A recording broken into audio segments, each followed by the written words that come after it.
guys, welcome back to the Strong.Sistas YouTube channel. In today's video, I'm gonna share with you guys one of my favorite ways to cook chicken, and that is chicken confit. Tender, juicy meat guaranteed.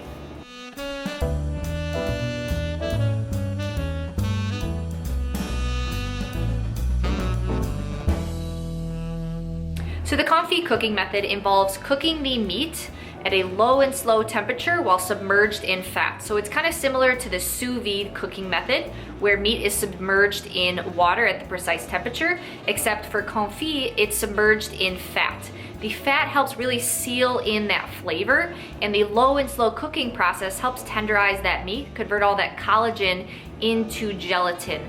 And this is really important, this tenderization step, this low and slow cooking is really important for pastured poultry, since pastured birds spend a lot more time running around outside relative to birds that are just sitting in confinement. And then if you have any leftovers at the end of it, the meat can actually be submerged in the cooking fat and stored for many months. So we actually made chicken confit last summer, and then we just broke into it a few weeks ago, so it lasted over 10 months. So let's get cooking. All right, this is all you will need for the recipe. First, a chicken halve. This also works for chicken drumsticks, legs and thighs, cut up chicken pieces. Here we have a half chicken from Apsey Farms, pasture-raised. You will also need some pork fat to render some pork lard, or you can use already made pork lard. You'll need some salt, some fresh herbs. We keep our fresh herbs in a bowl with cold water in the fridge. They last quite a bit longer. And then for cooking equipment, you will need some sort of cooking vessel. We are using a Dutch oven, and then some scissors to slice up the pork fat, and then an oven. So the day before you plan to make the confit, you need to do a little bit of prep work. So we are going to first make the pork lard, and then we are going to dry brine the chicken. So now the first step is to cut up the pork lard into smaller bits using some scissors to make it easier to render down into lard.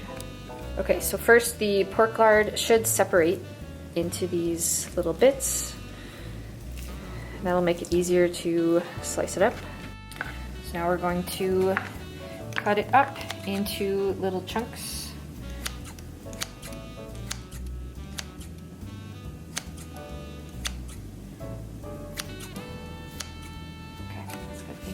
So here we have the pork fat all cut up, ready to be rendered down to make the pork lard. So next, put all of the pork fat into your cooking vessel. So here we've got the Dutch oven. And then we're gonna add about 2 cups of water. And this is just to make sure that the pork fat doesn't burn. So next we're gonna bring it to high heat and bring the water to a boil. So once the water is boiling, you can start to see it boiling a little bit right there.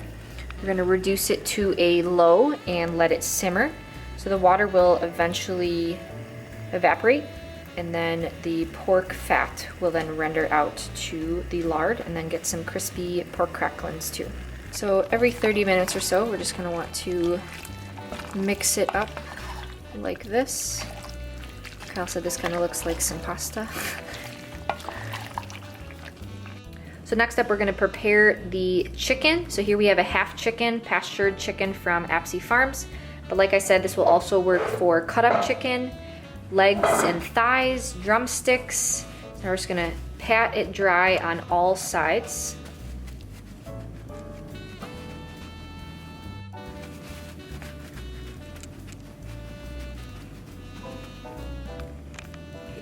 All right, now we are going to salt all sides of the chicken.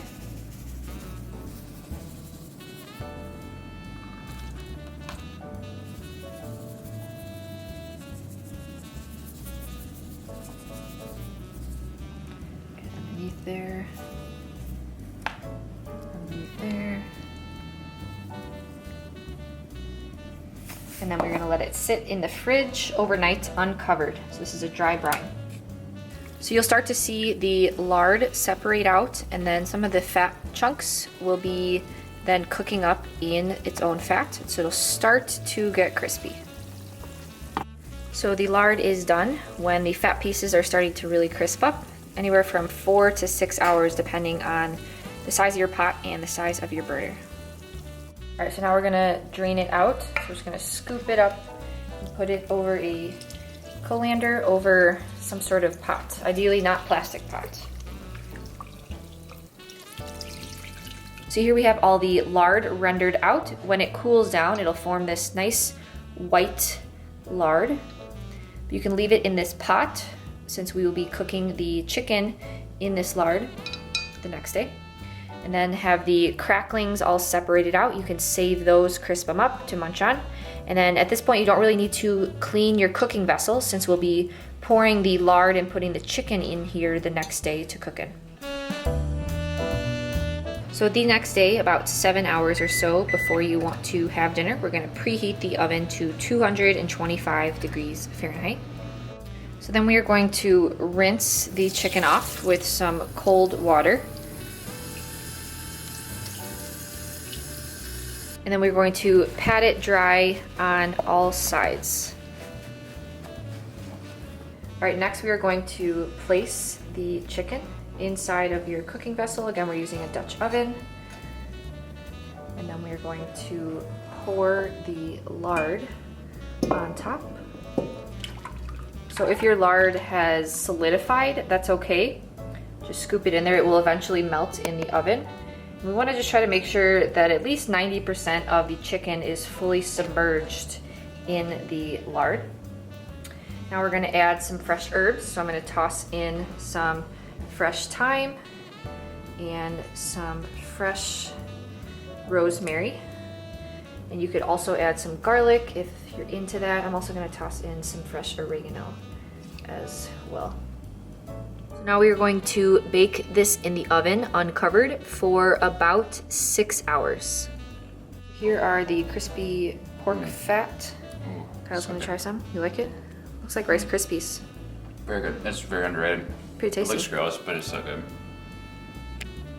6 hours later, the chicken is ready to go. If you are not going to eat it right away and you want to preserve it, you would then just cut up the chicken and put it into some glass Tupperware or mason jars and then just pour the lard on top of it. But here we are going to eat it for dinner. So I'm going to take the chicken out and broil it. So I'm going to turn the oven to broil.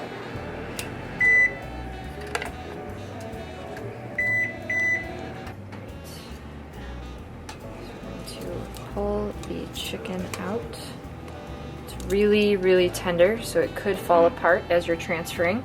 So we're going to transfer it onto a rack on top of another oven pan here. And then we're going to transfer it to the oven on the high rack here. So that way it's close to the broiler.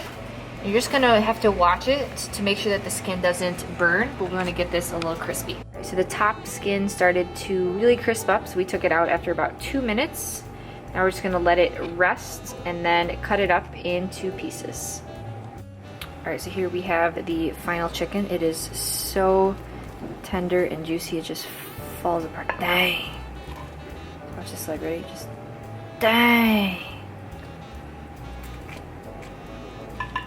Rest here, just dang. Kyle, do you approve?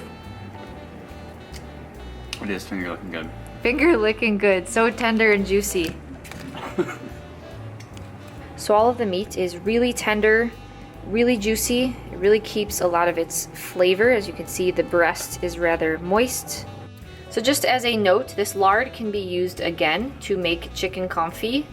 You can also preserve any of your leftovers from your chicken by pouring this on top of your leftovers in a glass Tupperware or a mason jar. Or you can save this lard to saute your other meats on the pan. All right, so having some chicken confit breast. A lot more moist than just like typical chicken breast. Really tasty.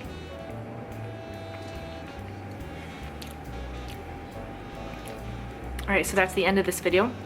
Hope you guys enjoy chicken confit. Make sure you hit the like and subscribe button to stay tuned for future recipe videos. And last but not least, sorry, I'm still chewing the chicken breast. Okay, behave like an angel.